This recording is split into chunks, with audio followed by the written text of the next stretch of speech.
నరకాసురుడు చంపబడిన తర్వాత శ్రీకృష్ణుడు అనేకమంది మహిళలను వివాహం చేసుకున్నాడు. ఒక మనిషి ఒకేసారి 16,000 భార్యలతో ఎలా జీవిస్తున్నాడు అని నారదుడికి ఆశ్చర్యం వచ్చింది. ఈ విషయం తెలుసుకోవడానికి నారదుడు ద్వారకా నగరానికి వచ్చాడు. కృష్ణుడి భార్యల కోసం 16,000 భవనాలున్నాయి. ప్రతి భవనం రత్నాలు, ముత్యాలు, బంగారంతో అలంకరించబడింది. సేవకులు, సేవకురాలు అందంగా అలంకరించి సేవ చేస్తున్నారు. గదుల్లో వెలుగులు రత్నాల వల్లే ప్రకాశిస్తున్నాయి. ఒక మహల్లో కృష్ణుడు తన భార్యతో కలిసి కూర్చుని మాట్లాడుతున్నాడు. ఇంకో మహల్లో సత్యభామతో కలిసి పాచికలో ఆడుతున్నాడు. ఇంకో మహల్లో చిన్నపిల్లలతో ఆడుకుంటూ ప్రేమగా చూసుకుంటున్నాడు.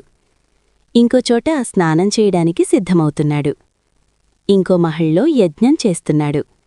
ఇంకోచోట బ్రాహ్మణులకు భోజనం పెడుతున్నాడు. ఇంకోచోట తాను కూడా భోజనం చేస్తున్నాడు. ఇంకోచోట సంధ్యావందనం చేస్తున్నాడు. ఇంకోచోట గాయత్రీ మంత్రం ధ్యానం చేస్తున్నాడు. ఇంకోచోట ఖడ్గ విద్య నేర్చుకుంటున్నాడు. ఇంకోచోట గుర్రాలు, రథాలు, ఏనుగుల మీద ప్రయాణం చేస్తున్నాడు. ఇంకోచోట రాజ్యపాలన విషయాలు చర్చిస్తున్నాడు. ఇంకోచోట సేవకులతో రాజభవనం పనులు చూసుకుంటున్నాడు. ఇంకోచోట భార్యతో ప్రేమగా సంభాషణ చేస్తున్నాడు. ఇంకోచోట విశ్రాంతి తీసుకుంటున్నాడు.